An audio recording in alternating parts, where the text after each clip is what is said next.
Hello guys, welcome to YouTube channel diploma lecture. आपके चैनल diploma lecture में मैं आपका स्वागत करता हूं। तो मैं आपके लिए क्लास लेके आ गया हूं बिल्डिंग कंस्ट्रक्शन की। जैसा कि आप जानते हैं कि हमारा पेपर नज़दीक है, तो इससे रिलेटेड मैं क्या आपको कुछ पुराने प्रीवियस ईयर के क्वेश्चन पेपर सॉल्व कराने वाला हूँ।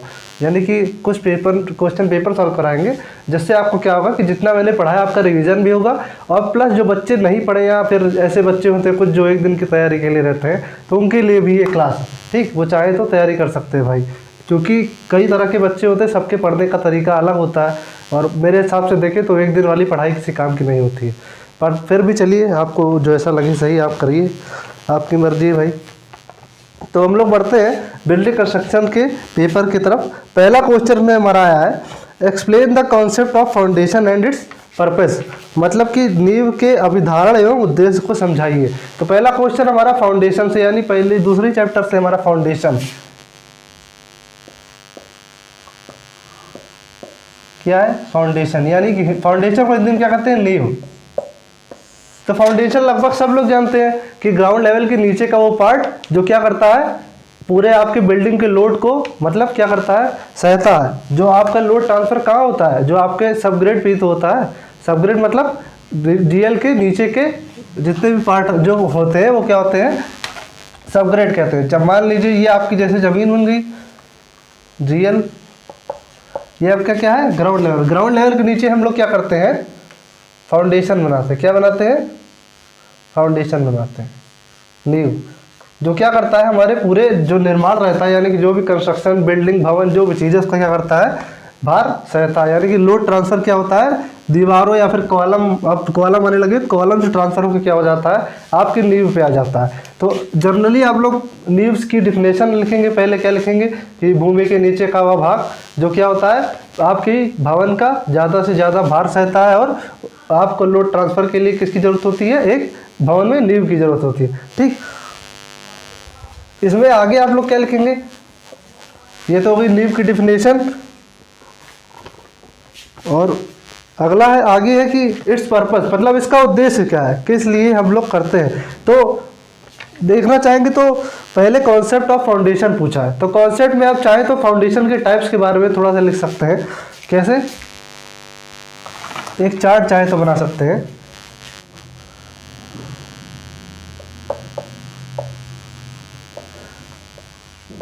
टाइप्स के बारे में नहीं पूछा है तो ज़्यादा ब्रीफ में नहीं लिखना, केवल एक बस एक पाई चार्ट बना देंगे, जिससे क्या पता लग जाएगा हमें कि नींव कितने प्रकार की होती है।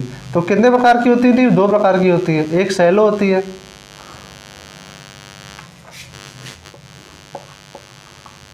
क्या होती है, शैलो फाउंडेशन होती है, और एक होती है डीप फाउंडेशन। ठीक, शैलो फाउंडेशन क्या होता है, इसके अंदर चार तरह की आती है नींव। मैंने नींव अच्छे से पढ़ा है, आपको जो बच्चे हमसे पढ़े होंगे वो जानते हैं कि कितने प्रकार की होती है, या फिर कहीं से भी पढ़े हो। स्प्रेड, कंबाइन, स्ट्रैप और मैट। पाइल में इसमें क्या होता है, सॉरी डीप फाउंडेशन में क्या होता है, दो तरह की होती है, एक होती है पाइल, एक क्या होती है, पियर। ठीक, तो ये क्या होगी, आपकी फाउंडेशन की टाइप्स होगी। कितने टाइप्स की है, शैलो और डीप। डीप में क्या होता है, आपकी गहराई ज़्यादा होती है, चौड़ाई कम होती है। इसमें क्या होता है, चौड़ाई ज़्यादा होती है और गहराई कम होती है। ठीक, तो शैलो फाउंडेशन हमारी कितने टाइप की है, चार टाइप की, स्प्रेड, कंबाइंड, स्ट्रैप और मैट। ठीक, अगर आएगा आपके में कॉन्सेप्ट लिखने को तो आप ये टाइप्स ऐसे चार्ट बनाकर लिख सकते हैं। और डीप फाउंडेशन में क्या है, हमारा पाइल है और पियर है। इसमें भी चाहे तो और आगे क्लासिफिकेशन है, ज़्यादा से ज़्यादा पढ़ना चाहे तो इससे ज़्यादा है। जैसे अगर आप देखने जाएंगे तो पाइल तो कई मटेरियल की होती है, या तो सीमेंट की, स्टील की, सैंड की, हमने बताया कई तरह की पाइल होती है। तो इसमें लिखना चाहेंगे तो और मतलब पूरा आपका और बड़ा हो जाएगा, लेंथी आंसर हो जाएगा। पर तो हमें केवल कॉन्सेप्ट पूछा है, तो जितनी चीज़ पूछी हम उतना ही बताएंगे।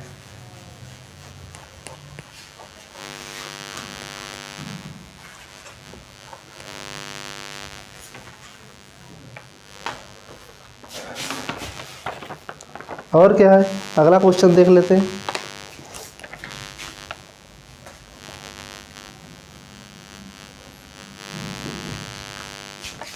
अगला क्वेश्चन है हमारा, what is D watering. Using it is required. तो पूछा है डी वाटरिंग क्या है, इसकी क्या आवश्यकता है। तो देख लीजिए आपका जो क्वेश्चन पेपर आया है वो भी आपका इंग्लिश में लिखा हुआ है, मतलब कि इंग्लिश की जो टर्म है उसकी हिंदी बहुत नहीं दी। जो लोग बहुत हिंदी के पीछे भागते हैं, हमेशा सलाह देते हैं उनको कि इंग्लिश जरूर पढ़िए, नहीं तो पेपर जाएंगे कुछ नहीं समझ में आएगा। ऐसे ही बच्चे पढ़ के चले जाते हैं और क्या होता है, हिंदी के चक्कर में कुछ नहीं आ रहा है, हिंदी नहीं जानते। क्या लिखा है, D watering, Hindi D watering के जाने तो निर्जलीकरण, डी वाटरिंग निर्जलीकरण। तो निर्जलीकरण क्या होता है, डी वाटरिंग मतलब कि पानी को निकालना। ठीक, डी वाटरिंग मतलब क्या होता है, डी प्लस वाटरिंग मतलब पानी को निकालना।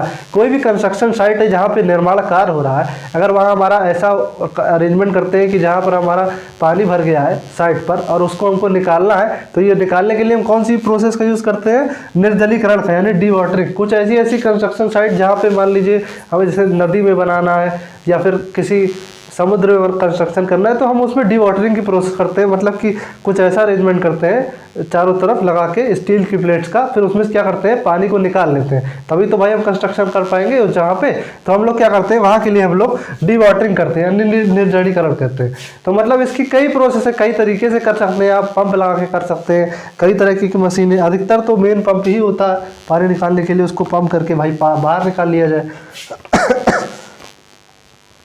और क्या है, यूजिंग इट इज़ रिक्वायर्ड मतलब कि कह रहे हैं कि इसकी आवश्यकता कहाँ है। तो आवश्यकता क्या है भाई, जनरली जान रहे हैं, अगर हम लोग डी वाटरिंग नहीं करेंगे, वाटर नहीं निकालेंगे तो कंस्ट्रक्शन कैसे होगा। या फिर मान लीजिए अगर आप कोई साइड पे काम कर रहे हैं, बरसात हुई और पानी भर गया वहाँ पर साइड पर, तो वहाँ पे हम लोग क्या करेंगे, डी वाटरिंग की प्रोसेस। अब भाई कंस्ट्रक्शन फिर से स्टार्ट तो करेंगे नहीं बनाना, वहाँ भर गई, ऐसे अरेंजमेंट करते हैं कि वहाँ से क्या हो, पानी हम निकाल सकें। ठीक, कोई भी काम करे तो उसको ये ना हो कि कहीं भी कंस्ट्रक्शन कोई भी सामान कहीं भी रख के स्टार्ट कर दे।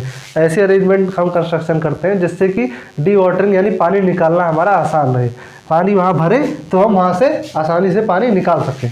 ठीक,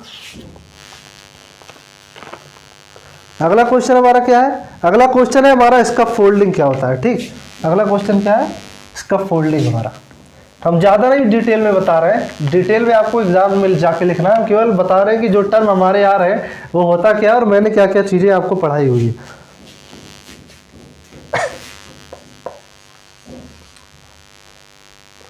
इसका फोल्डिंग, मचान, कुछ लोग मचान से जान गए होंगे कि क्या चीज़ होती है।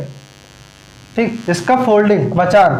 तो मचान मतलब क्या होता है, हम जब भी घर बनाते हैं या फिर कोई भी कंस्ट्रक्शन बनाते हैं तो हम क्या करते हैं, खड़े होके मान लीजिए यहाँ तक हमने दीवार बना ली। ठीक, यहाँ तक हम दीवार बना सकते हैं। मान लीजिए हमारा हाथ यहाँ तक पहुँच गया, चलिए यहाँ तक बना ली दीवार। ठीक, ऊपर तक, ठीक, टॉप तक। इसके ऊपर जब हमें कंस्ट्रक्शन करना होगा तो उसके लिए हम क्या करेंगे, कुछ अरेंजमेंट करेंगे, कुछ व्यवस्था करेंगे। यही जो हमारी ये व्यवस्था की जाती है, ये क्या होती है, इसका फोल्डिंग होती है, मचान होती है। मतलब हम लोग क्या करते हैं, जनरली सब लोग जानते हैं कि पटरी और वो बल्ला होता है, उससे क्या करते हैं, बल्ले को खड़ा करके वो पटरी उसके ऊपर लगा के पटरा रहता है बल्ला ऐसे। ठीक,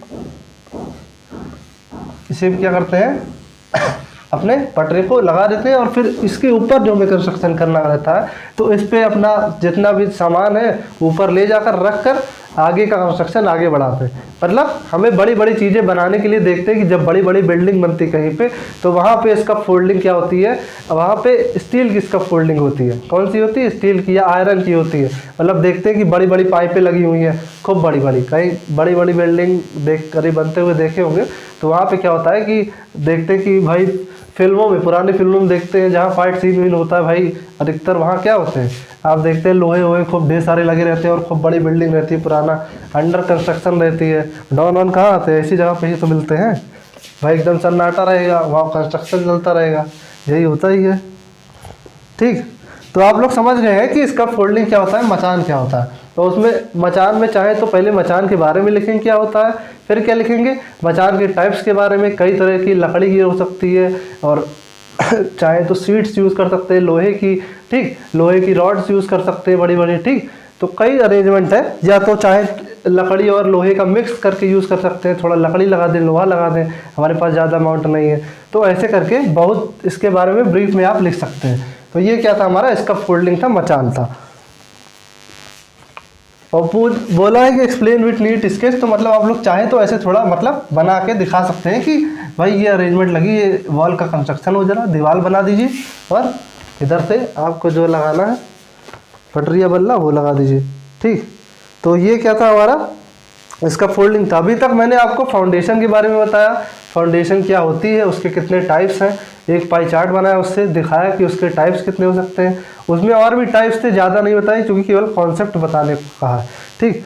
और क्या था, इट्स पर्पस क्यों बनाया जाता है भाई, नींव क्या होता है, लोड को ट्रांसफ़र करने के लिए बनाया जाता है, ठीक। और बहुत ज़रूरी, अगर नींव नहीं बनाएंगे तो हमारा कोई भी संरचना रुक नहीं पाएगी, जाहिर सी बात है। बहुत तरीके, बहुत मतलब लिखना चाहें तो बहुत है अगर लिखने बैठेंगे तो। अगला हमारा क्या है, explain the term king closer, hearting और जैम। कुछ टर्म्स हैं जिनके बारे में पूछा जा रहा है।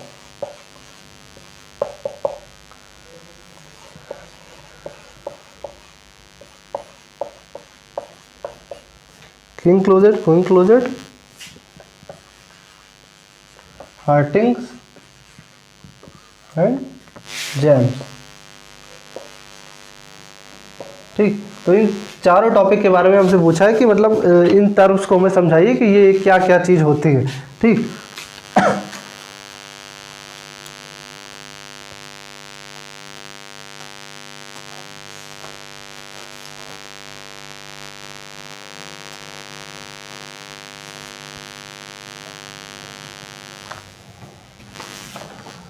तो चलिए देख लेते हैं कि ये किंग क्लोजर, क्वीन क्लोजेट और हार्टिंग। जब हमारे बुक में देखते हैं तो किंग क्लोजर, क्वीन क्लोजर, हार्टिंग और इसके नाम से होगा, मतलब क्लोजर के नाम से दिया है, क्लोजेट यहाँ लिख दिया है, ठीक। वही चीज़ है, ठीक। क्लोजर होता चाहिए हमारे हिसाब से, क्लोजेट लिख दिया है तो मिस प्रिंट हो गया होगा। तो क्या है किंग क्लोजर, क्वीन क्लोजर क्या होता है जानते हैं जनरली हम आपको। ये क्या है आपका, मान लीजिए ईंटा है, ठीक। ये क्या है, ईंटा रखा हुआ है, तो थोड़ा लेंथ कर दे, ये हो गया आपका ईंटा। यहाँ पे क्या होता है, बना रहता है भाई, नाम वाम लिखा रहता है जिनका, ठीक। और जब ईंटे को क्या होता है, कटिंग करते हैं, क्या करते हैं, ईंटे की कटिंग करते हैं,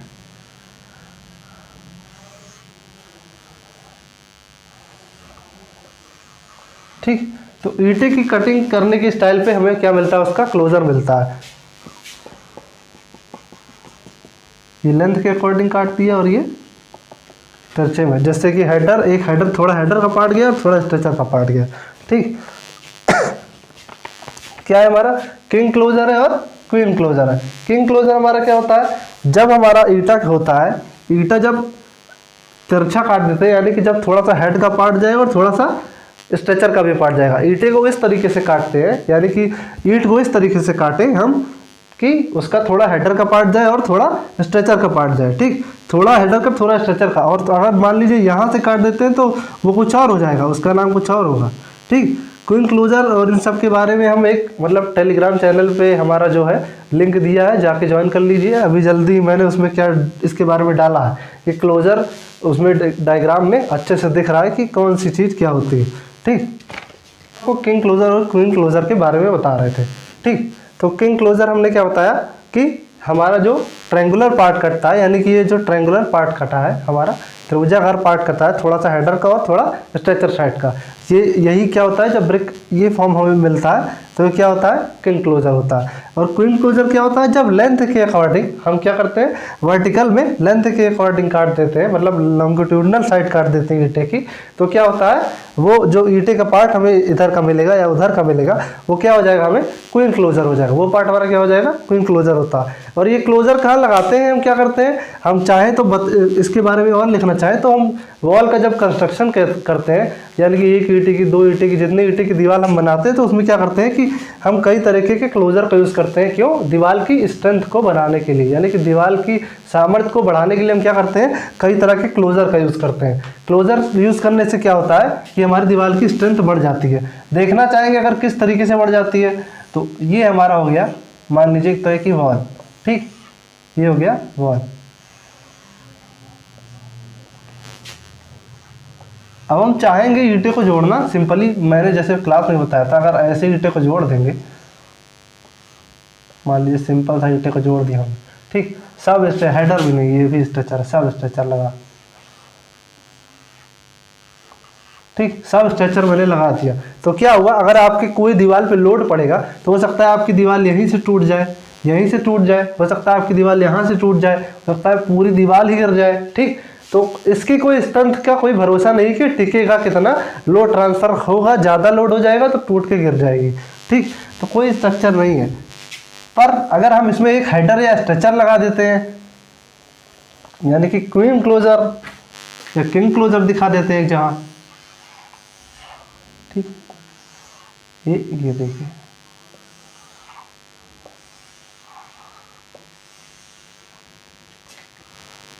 सही नहीं है, सही नहीं है, रुक जाइए बनाते हैं। जैसा हम लोग ड्राइंग में भी बनाए होंगे अधिकतर बचपन में,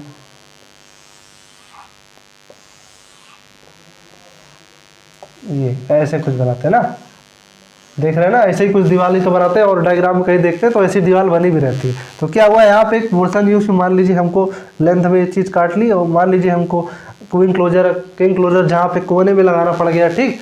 तो यहाँ ऐसी जगह पे हम लोग क्या करते हैं, इस तरह के क्लोजर का यूज़ करते हैं, जिससे हमारा एक दीवार दूसरी दीवार जोड़ने में भी आसानी होती है, और प्लस क्या होता है, हमको स्ट्रेंथ भी मिलती है, ठीक। कोने पे क्या होता है, हमको स्ट्रेंथ भी मिलती है। तो ये हमारा होता है किंग क्लोजर और क्वीन क्लोजर होता है, ठीक।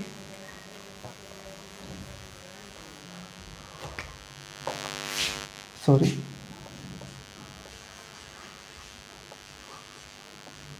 तुम सभी के दिल का ये जवाहर क्या करे, हो गया दिल से।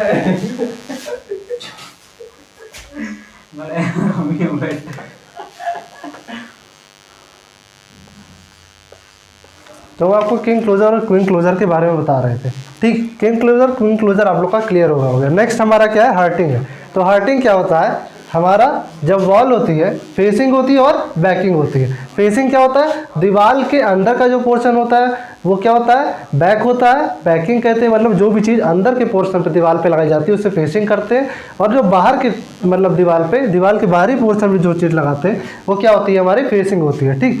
तो फेसिंग और बैकिंग के बीच का जो पार्ट हमारा होता है वॉल का, वही क्या होता है, हमारा हार्टिंग होता है, ठीक। तो इसी के इसको लिखना चाहे तो अगर लिखेंगे तो क्या होता है, the part between the facing and backing is called as hearting, यानी हार्टिंग और बैकिंग के बीच के पार्ट को हम क्या करते हैं, हार्टिंग कहते हैं, ठीक। जैम्स क्या होता है, जैम्स हमारा क्या होता है कि जो आपके दरवाजे होते हैं, दरवाजे फ्रेम में लगते हैं, तो फ्रेम जहाँ भी जिस पोर्शन में लगता है आपके घर पे, मान लीजिए इस तरीके का दरवाजा है, ये जो फ्रेम लगा रहा था आपका, फ्रेम कहाँ लगता है, ये फ्रेम लगाने के लिए थोड़ी सी जगह छोड़ी जाती है, ये जो जगह छोड़ते हैं यही जगह हमारी क्या कहलाती है, जैम्स कहलाती है। यानी जो वर्टिकल पोर्शन जिसमें हमारा क्या होता है, क्या लगा रहता है, फ्रेम लगा रहता है दरवाजे का, विंडो का, तो यही क्या होता है, हमारा जैम्स होता है। तो हमने किसके बारे में पढ़ा, किंग क्लोजर, क्वीन क्लोजर, हार्टिंग और जैम्स के बारे में पढ़ा। चारों टॉपिक आपका क्लियर हो गया होगा।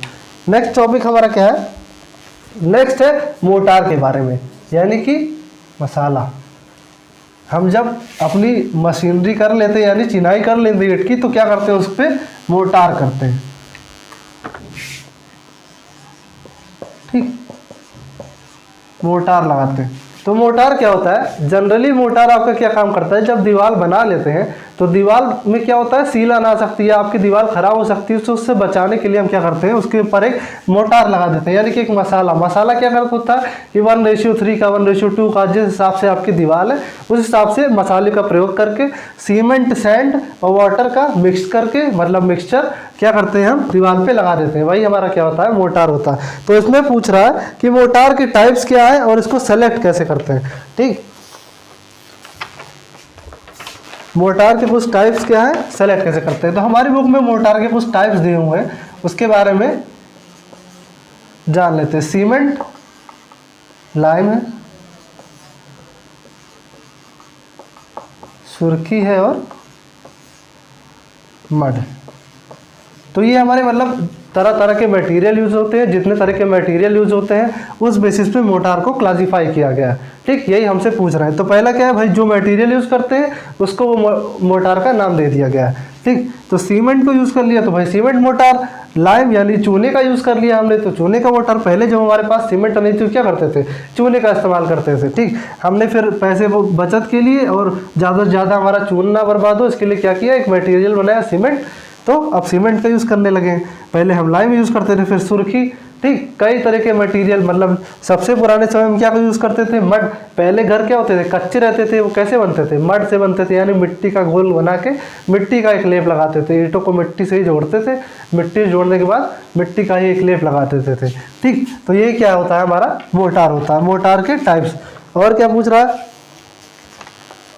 पूछ रहा है कि how it is selected, motor को कैसे सेलेक्ट किया जाता है। यानी कि अगर कोई मोटार लेंगे तो क्या क्या चीज़ें हैं उसमें होनी चाहिए मोटार में, ठीक। तो पहला चीज़ हमारा क्या है, मोटार हमारा क्या होना चाहिए, देखते हैं।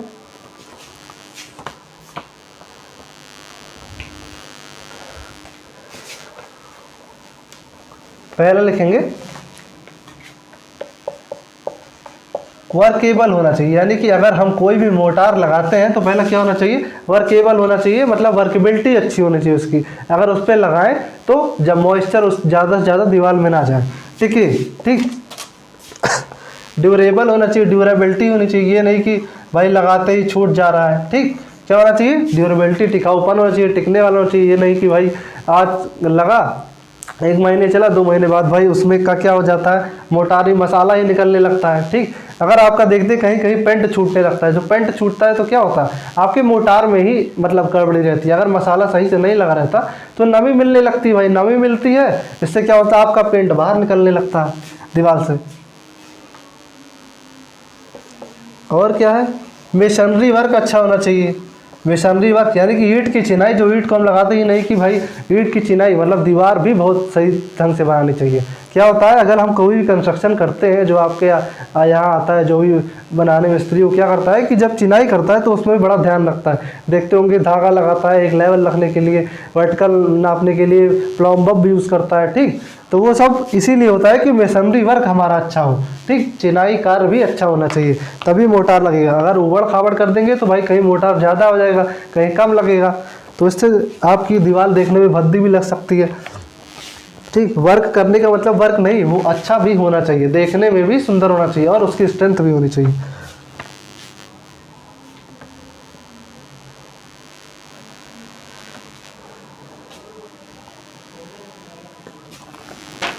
ठीक। तो इतनी और भी बातें हैं, लिखना चाहें तो बहुत बातें ले सकते हैं, जितनी बातें हमें लगी प्रॉपर अपने हिसाब से मैंने आपको बता दी कि मोटर कितने टाइप्स का होता है और क्यों भाई क्या क्या चीज़ देख के हमें मोटर को सेलेक्ट करना चाहिए, मोटर को।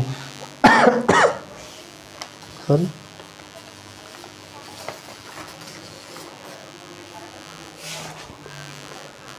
और क्या है, अगला है हमारा रबर और एस्लर मेसनरी के बारे में, ठीक। तो ये हमारा क्या हो गया, सीधे सीधे हम लोग पहुंच गए स्टोन मेसनरी के बारे में, पत्थर की चिनाई, ठीक। तो पत्थर की चिनाई देखते हैं 2 तरह की होती है, रबर और एस्लर होती है। रबर मेसनरी में क्या करते हैं, अधिकतर हम क्या करते हैं, अनड्रेस यानी अनगढ़े पत्थर यूज करते हैं, जिसका कोई शेप ना हो, साइज ना हो, ठीक। तो इस प्रकार के जो पत्थर से हम करते हैं चिनाई, वो क्या होता है, रबर मेसनरी होता है। एस्लर मेसनरी में क्या होता है कि हम वेल ड्रेस्ड, मतलब कि अच्छे से कटे हुए एक शेप में जो हमारे पत्थर हैं, जिस शेप में हमको चाहिए उसमें शेप में डाल के फिर उसको कंस्ट्रक्शन में लेके जाएं तो क्या हो जाता है, हमारा एस्लर मेसनरी हो जाता है। अगर और ब्रीफ में लिखना चाहें तो रबर मेसनरी के भी कुछ टाइप्स हैं और एस्लर मेसनरी के भी कुछ टाइप्स हैं। तो चलिए लिख लेते हैं कौन कौन से टाइप्स हैं। पहला है हमारा रबर में अनकोर्स्ड रबर मेसनरी, ठीक। Uncoursed rubble masonry, random rubble masonry, coursed. तो जैसा कि नाम से, कोर्स मतलब होता है रद्दा, ठीक। कोर्स क्या होता है, रद्दा, ड्राई। अनकोर्स क्या होता है, इसमें कोई एक फिक्स रद्दा नहीं होता कि भाई जैसे अनगढ़े पत्थर, मैंने कहा कि एक आपने चिनाई करना स्टार्ट किया, मान लीजिए पहले चिनाई भी करते थे तो पहले इधर एक तरह से अरेंजमेंट करते थे हेडर का, ठीक। फिर यहाँ पर क्या होता था, अनगढ़े पत्थर जो है जिस भी साइज के हैं, ठीक, इसमें क्या हुआ बीच बीच में, ये क्या है आपका मोटार भरा हुआ है। तो ये मशीनरी जो आपकी हो गई क्या है, ये मशीनरी किस तरह की हो गई, ये हो गई आपकी अनकोर्स रबर मशीनरी, मतलब कोई तरह का रद्दा नहीं, ठीक। रैंडम रबर मशीनरी मतलब क्या होता है, इसमें पत्थर क्या होते हैं थोड़े बहुत क्या होता है साइज के होते हैं, थोड़े बहुत मतलब एक प्रॉपर वे में होते हैं, ठीक। कोर्स में क्या होता है, हमारे जो पत्थर होते हैं वो एक क्या होते हैं, एक रद्दे में लगे रहते हैं, मतलब एक रद्दा आराम से, मतलब जैसे अनगढ़े पत्थर भी है तो उससे भी बनाएंगे तो एक रद्दा उससे भी बन जाएगा, अनगढ़े पत्थरों से भी। मान लीजिए हमने यहाँ मोटार लगाया, एक यहाँ लगाए, ये यूज़ किया, ठीक, यहाँ भर दिया मसाला, फिर यहाँ पे चाहे तो लग गया भाई, फिल करके, मतलब एक तरह का कोर्स प्रॉपर कोर्स नहीं बन पाता, मतलब एक प्रॉपर रद्दा तो नहीं बन पाता, पर ऐसा लगता है कि जैसे ये जो पत्थर लगे हुए हैं थोड़ा एक रो में लगे हुए ऊपर नीचे रहते हैं, पर तो एक कोर्स की तरीके लगता है, जैसे एक रद्दा लगा हो, ठीक, ईंटे का जैसे लगता है वैसे पत्थर का भी। ड्राई में क्या होता है, मतलब सूखा, हम मोटार का यूज़ ही नहीं करते हैं, ठीक, बिना मोटार का यूज़ किए हम लोग जो बनाते हैं वो क्या होता है हमारा ड्राई होता है, ठीक। तो हमने 4 टाइप्स के बारे में पढ़ लिया, कौन से, रबर मशीनरी के चारों टाइप्स के बारे में पढ़ लिया, अनकोर्स, रैंडम, कोर्स और ड्राई के बारे में, ठीक। जैसा नाम वैसा काम। दूसरा था एस्लर। एस्लर में कौन कौन सा है, एस्लर का देख लेते हैं। एस्लर फाइन, एस्लर रफ,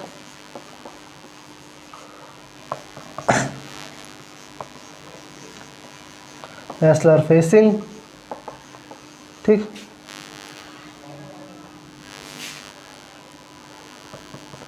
एस्लर रॉक, ठीक। तो क्या है एस्लर फाइन। एस्लर फाइन में हम लोग क्या होता है कि जैसा कि मैंने बताया एस्लर मशीनरी में क्या होता है, जो पत्थर होते हैं हमारे क्या होते हैं वेल ड्रेस्ड रहते हैं, ठीक, क्या होते हैं वेल ड्रेस्ड, मशीनों से या फिर चीनी हथौड़ी जिससे हम करना चाहें ड्रेसिंग उसकी अच्छे से ड्रेसिंग करके फिर यहाँ पे लगाते हैं।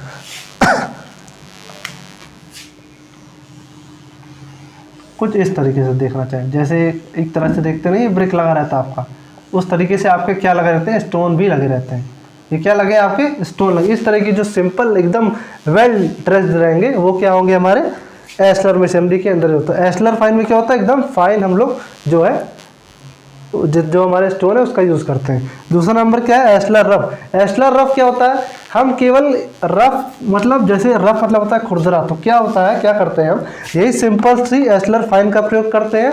और बाहर की तरफ क्या होता है चीजल से, चीजल मतलब छैनी से हथौड़ी से क्या करते हैं ठोक देते हैं और हल्का सा खुरदरा बना देते हैं। कहीं कहीं देखते हैं कि क्या होता है बाहर का स्ट्रक्चर थोड़ा क्या होता है बनाने के बाद उसको खुरदरा कर देते हैं ठोक ठोक के।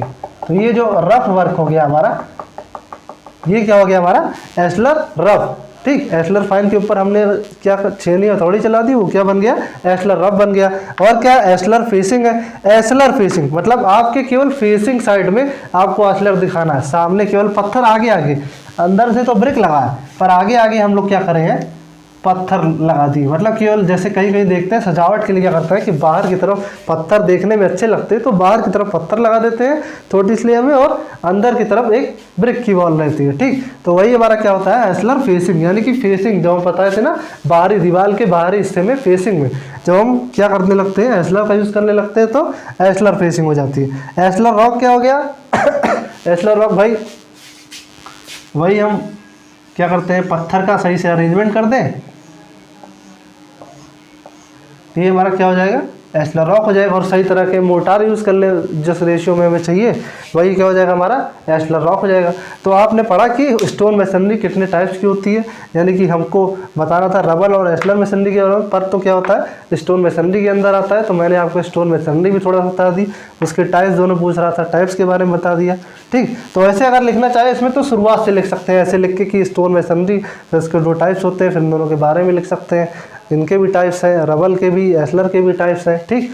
उनके बारे में डायग्राम जो हम बना रहे थे, अगर रफ वर्क डायग्राम बहुत अच्छी चीज़, अगर जितना बढ़िया डायग्राम बनाएंगे उतना नंबर मिलेगा।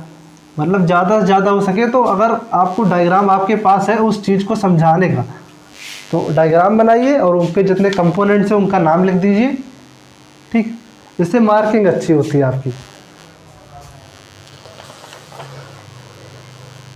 आगे बढ़ेंगे। अगला हमारा क्या है, types of arc, explain types of arch, यानी कि डार्ट के प्रकार के बारे में बताइए, ठीक। क्या बताना है, डॉट के प्रकार के बारे में। अब पहले कहेंगे कि भाई डॉट होता क्या है, अगर नहीं जानते जो लोग डॉट या आर्च के बारे में नहीं जानते, ठीक। आर्च क्या होता है, कहीं कहीं पहले देखते हैं जब हम लोग, क्या कहीं कहीं देखते हैं तो इस तरह की संरचना बनी रहती है। क्या होता है, तब घुसते हैं किसी भी, या पुरानी बिल्डिंग्स देखें, जितना भी है, अगर देखना चाहे ताजमहल देखने जाएंगे तो वहाँ क्या होते हैं, इस तरीके के अरेंजमेंट बने रहते हैं, ठीक, घुसने के लिए। जहाँ पे दरवाज़ा लगता है वहाँ क्या होता है, सिंपल सा ऐसे, अब तो ऐसे आने लगा है भाई दरवाज़ा, सिंपल सा दरवाजा, फ्रेम लगा दिए, दरवाज़ा लग गया। पहले क्या होता था कि भाई घुसने के लिए बाहर साइड ये आर्च बनाते थे, और देखने में सुंदर लगता था भाई, अच्छा भी लगता था, इसलिए इसका यूज़ करते थे, ठीक।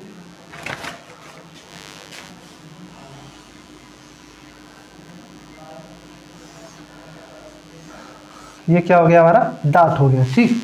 तो डार्ट को अगर बनाना चाहें, देखना चाहें, तो डार्ट के बारे में क्या लिखेंगे कि भाई ये क्या होता है, पुराने समय में एक तो हम यूज़ करते थे क्या, कंस्ट्रक्शन का लेंटल, एक तरह से देखें तो सर्कुलर जो हमारा साइज रहेगा वो क्या हो जाएगा, हमारा आर्च। सर्कुलर कोई ज़रूरी नहीं सर्कुलर हो, फ्लैट भी हो सकता है, फ्लैट आर्च भी होता है, ठीक।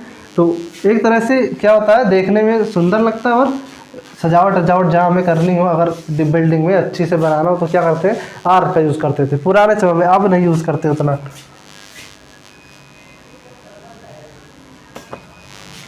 ठीक। बीच में क्या यूज़ करते हैं, डार्ट है हमारा, डार्ट के बीच में क्या यूज़ करते हैं, क्रोन का यूज़ करते हैं, ठीक। दोनों तरफ क्या होते हैं, एब्यूटमेंट होते हैं। थोड़ा सा दे रहे इंट्रोडक्शन,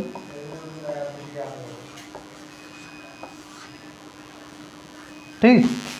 दोनों तरफ क्या होता है, एब्यूटमेंट होता है, जिसके ऊपर हमारा क्या रहता है, डार्ट टिका रहता है, ठीक। तो ये क्या है, क्रोन है, और ये जो पत्थर है इससे कनेक्ट करके हमारा क्या है, क्रोन लगा हुआ है, ठीक। और दोनों तरफ क्या है, हमारे एब्यूटमेंट है, ठीक। तो डार्ट क्या होता है, सिंपल सा एब्यूटमेंट के ऊपर जो हमारा अरेंजमेंट होता है वही हमारा क्या होता है, ये डॉट होता है। और ये क्या होता है, राइस, कितना उठाना है, राइस अगर उठाना चाहें तो जैसे डार्ट है आपको, तो डार्ट अपने हिसाब से उठा भी सकते हैं, बहुत ज़्यादा उठाना है, कम है तो क्या होता है, सेमी सर्कुलर है, ठीक। अगर इलिप्टिकल है, इलिप्टिकल में क्या होता है, राइस कम हो जाता है, ठीक। तो डार्ट में लिखना चाहें तो डार्ट के कई टाइप्स दिए हुए हैं, ठीक। इसके अंदर अगर लिखेंगे तो डार्ट के कितने प्रकार होते हैं, डार्ट के टाइप्स क्या है, देख लेते हैं बारी बारी। और टाइप्स हमसे पूछा कि पहले डार्ट के बारे में लिखेंगे और डॉट के प्रकार के बारे में क्या होता है।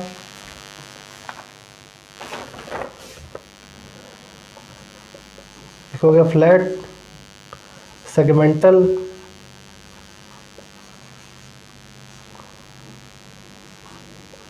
वेनेटियन, सबके आगे आर्च लगा हुआ, सेमी सर्कुलर। तो ये सब हमारा किसके बेसिस पे है, शेप के बेसिस पे, ठीक। अगर शेप के बेसिस पे क्लासिफिकेशन करते हैं आर्च का तो इतने टाइप्स से हमारा आएगा।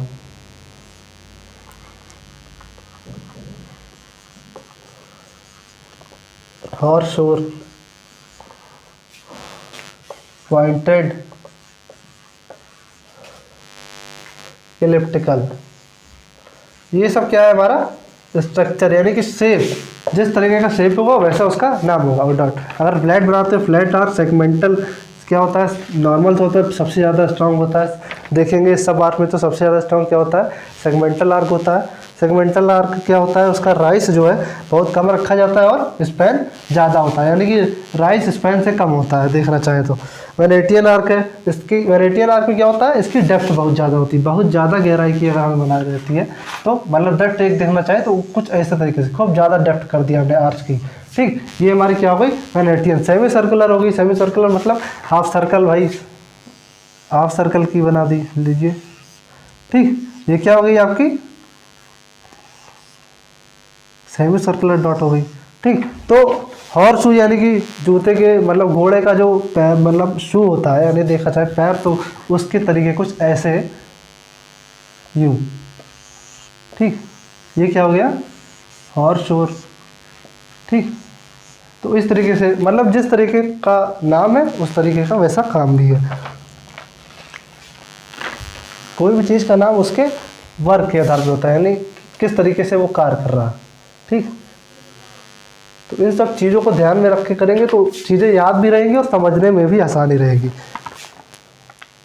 तो हमने शेप के बेसिस पे जितने तरह के क्लासिफिकेशन हो सकता है वो सब बता दिया। एक क्लासिफिकेशन और, दो क्लासिफिकेशन और है। नंबर के बेसिस पे है सेंटर, मतलब कि जितने सेंटर होते हैं उतने प्रकार के, और मटेरियल के बेसिस पे मतलब कितने तरह के मटेरियल का बना सकते हैं। अगर डॉट बनाना चाहे तो कई मटेरियल है कंस्ट्रक्शन के लिए।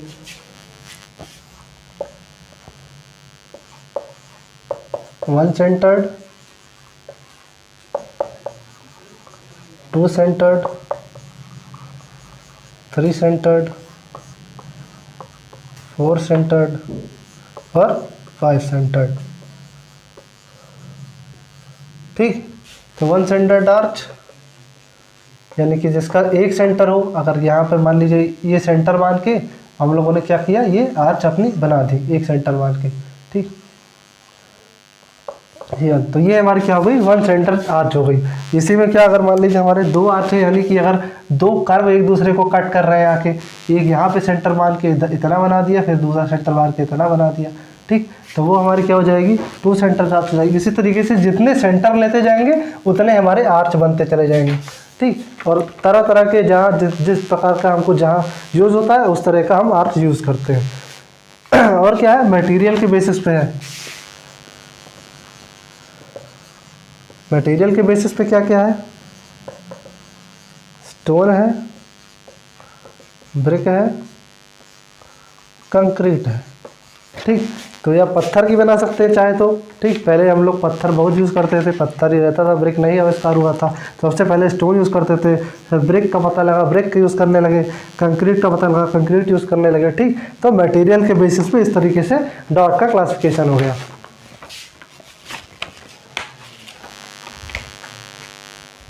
तो ये हमारा था कि डॉट के टाइप्स के बारे में। ठीक, अगला हमारा क्वेश्चन क्या है,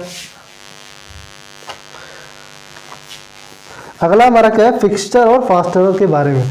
फिक्सचर और फास्टनर क्या होता है, कोई भी हमारे जब डोर बनाते हैं तो डोर में ऐसा क्या होता है, या फिर हमारा हाउस है उसमें ऐसा परमानेंट क्या होता है एडजस्टमेंट, जिससे क्या होता है कि हमारा डोर, हमने जब डोर पढ़ाया था तो उसमें एक चीज़ बताना भूल गए थे कि जब डोर बनाते हैं या डोर लगाते हैं, मतलब डोर बनाते हैं तो क्या होता है, हमारा एक हिंज लगा रहता है, हिंज लगा होता है जिस पे मूव करता है, या हैंडल लगती है दरवाजे को बंद करने के लिए, लॉक। तो ये सब चीज़ें हमारे क्या होती हैं, फिक्सचर और फास्टनर के अंदर आती हैं। ठीक, फिक्सचर और फास्टनर के अंदर आती है। अगर फिक्सचर की डिफिनेशन देखना चाहें तो फिक्सचर एक ऐसा ऑब्जेक्ट है परमानेंट जो क्या होता है, आपकी रियल प्रॉपर्टी से अटैच होता है। मतलब कि, या फिर कहना चाहे तो ये जो हमारे हैंडल लगते हैं दरवाजे में, स्क्रू, भाई स्क्रू ही तो यूज़ करते हैं हैंडल लगाने के लिए।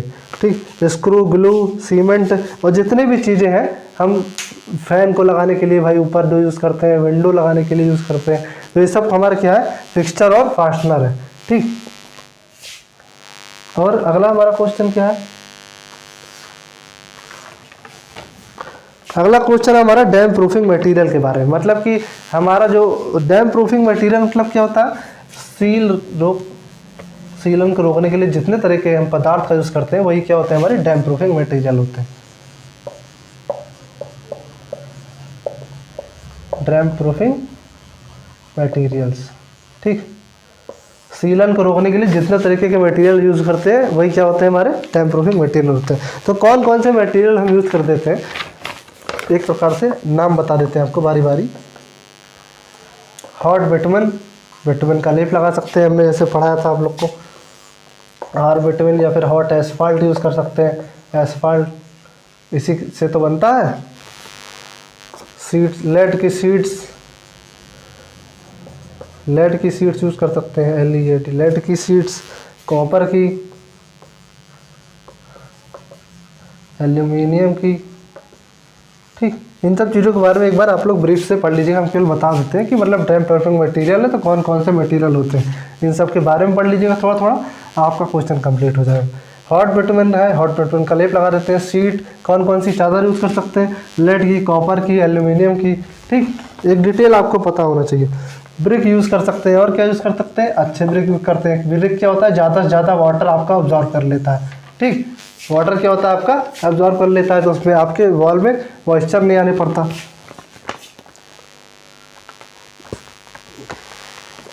ये भी एक डैम्प प्रूफिंग, इसी तरीके से स्टोन है, स्टोन भी डैम्प प्रूफिंग का काम करता है, ठीक। और क्या होता है, सीमेंट कंक्रीट की लेयर डाल सकते हैं,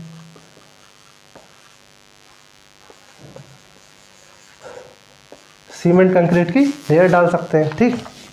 लास्ट हमारा क्या है, मोटार का यूज़ कर सकते हैं। बताए थे ना मोटार के बारे में इसके पहले, क्या होता है, सीलन को रोकने के लिए, दीवार के अंदर जाने से रोकने के लिए क्या होता है, मोटार का यूज़ करते हैं। फिर उसके बाद पेंट भी लगा देते हैं जिससे और सेफ हो जाता है, ठीक।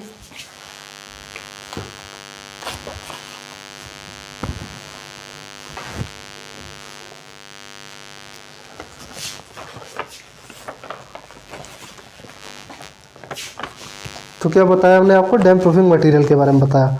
अगला हमारा क्या है, मार्बल फ्लोरिंग के बारे में, यानी स्पेसिफिकेशन फॉर मार्बल फ्लोरिंग, मतलब मार्बल फ्लोरिंग जब करते हैं तो उसमें कौन कौन सी विशेषताएं रखते हैं। मार्बल क्या होता है आपका, एक मेटामॉर्फिक रॉक होता है, ठीक। मार्बल क्या होता है, मेटामॉर्फिक रॉक होता है। कितना मोटा होता है, लगभग 20 से 25 mm ठीक आपका क्या होता है, एक मार्बल होता है, लगाते हैं, ठीक। पत्थर जब अपने घर में लगवाते हैं, मार्बल क्या होता है, एक शाइन का भी काम करता है, भाई पॉलिश करके उसके अंदर शाइन भी ला जा सकती है।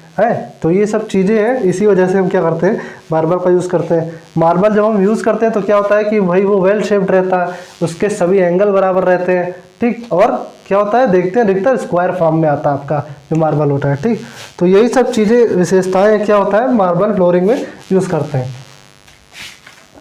बाकी सब गेट तैयार करते हैं लगाने के लिए मार्बल को, ये सब चीज़ें, बहुत चीज़ें, ठीक। तो ऐसे ऐसे मार्बल फ्लोरिंग के बारे में भी आप लिख लेंगे।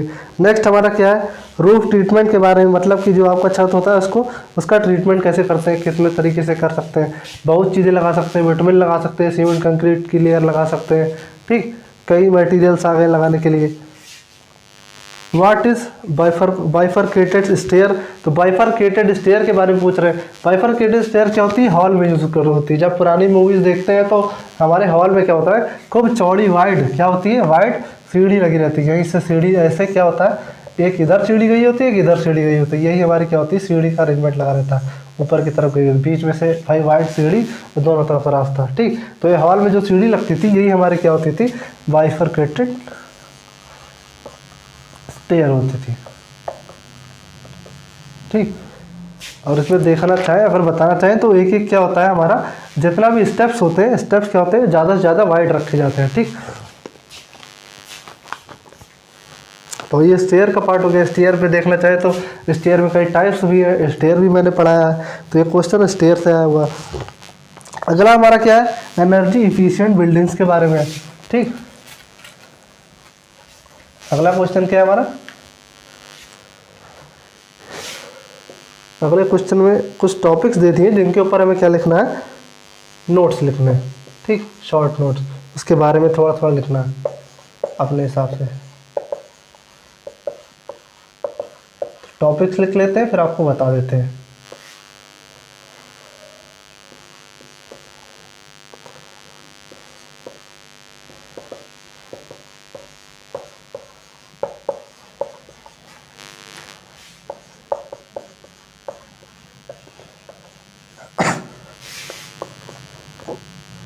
इनको नोट भी कर लीजिए। बाकी पेपर तो डाला गया है टेलीग्राम ग्रुप में, आप जाइए वहाँ से नोट डाउनलोड कर लीजिए।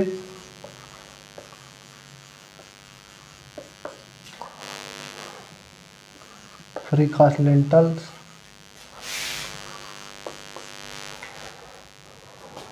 ओरिएंटेशन ऑफ बिल्डिंग,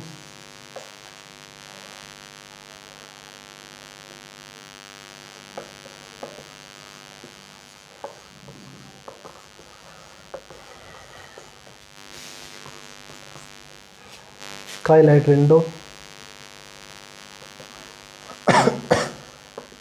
तो इसमें कुछ टर्म आपको समझ में आ रहे होंगे, कुछ टर्म नहीं समझ में आ रहे होंगे। जो नहीं समझ में आ रहा अभी हम बता दे रहे हैं भाई,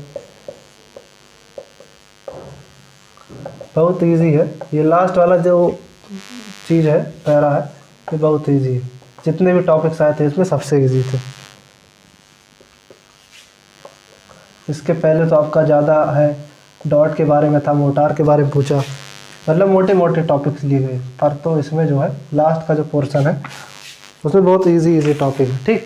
तो पहला हमारा क्या है, एनर्जी इफिशिएंट बिल्डिंग्स है। एनर्जी इफिशिएंट बिल्डिंग का मतलब क्या होता है कि ऐसी मतलब बिल्डिंग का फॉर्मेशन करें जिसमें क्या हो, हमारी कम से कम ऊर्जा लगे। हम क्या करते हैं कि कोई भी कंस्ट्रक्शन करते हैं तो ज़्यादा से ज़्यादा क्या होता है, हम जो हमारे नेचुरल रिसोर्सेस हैं उसको बचाने का काम करते हैं, ठीक, जिससे आने वाली जनरेशन हमारी क्या हो उसको यूज़ कर सके।